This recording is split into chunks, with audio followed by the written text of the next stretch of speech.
যে বিধায়ক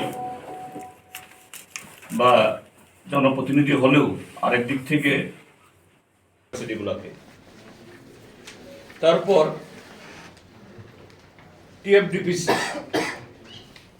আমাদের সময়তে দুটো কর্পোরেশন লাভে চলতো। হ্যাঁ, আমাদের সময়তে অনেক কর্পোরেশনের অবস্থা ভালো ছিল না, কিন্তু দুটো কর্পোরেশন, একটা হলো Tripura forest development plantation corporation, আর একটা হলো ত্রিপুরা এই ইন্ডাস্ট্রিয়াল ডেভেলপমেন্ট কর্পোরেশন টিআইডিসি। আমি চেয়ারম্যান ছিলাম সেখানে। আমি যখন ফেলে আসি প্রায় 100 কোটি টাকা তার ইয়েতে ব্যালেন্সে।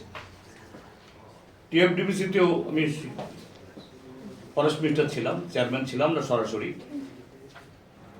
এটাও একটা লাভজনক প্রতিষ্ঠান। সরকার থেকে আমাদের কর্মচারীদের বেতন দেওয়ার জন্য এই দুটো কর্পোরেশন আমরা বেতন টাকা নিতাম না। এখন চেহারা কি, খুব খারাপ অবস্থা দুটোরই।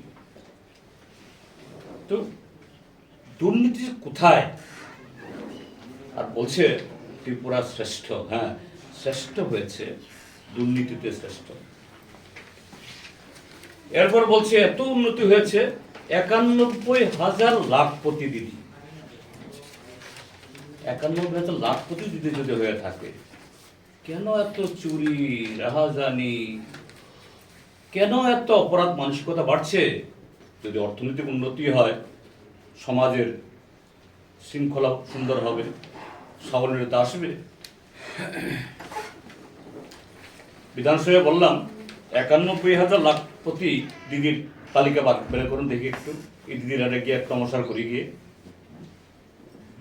কোন গ্রামে কে লাখপতি দিদি হয়েছে নামটা দিন, যাতে গিয়ে নমস্কার করতে পারি দিদিদেরকে। না, হ্যাঁ,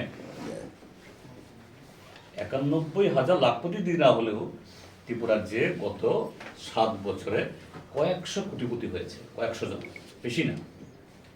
প্রত্যেক কনস্টিটুয়েন্সিতে 5, 6, 7 জন করে কয়েকশো কোটিপতি হয়েছে। তাদের সেরকম ব্যবসাও নেই, বাণিজ্যও নেই, শিক্ষা দীক্ষা নেই, একটাই শুধু কোয়ালিটি, তারা শাসক দলের এই বড় বড় ইয়েদের তার কাছের লোক। এবং দেখেছেন সেদিন আপনাদের পত্রিকাতে ছবি ছাপিয়েছেন আপনারা।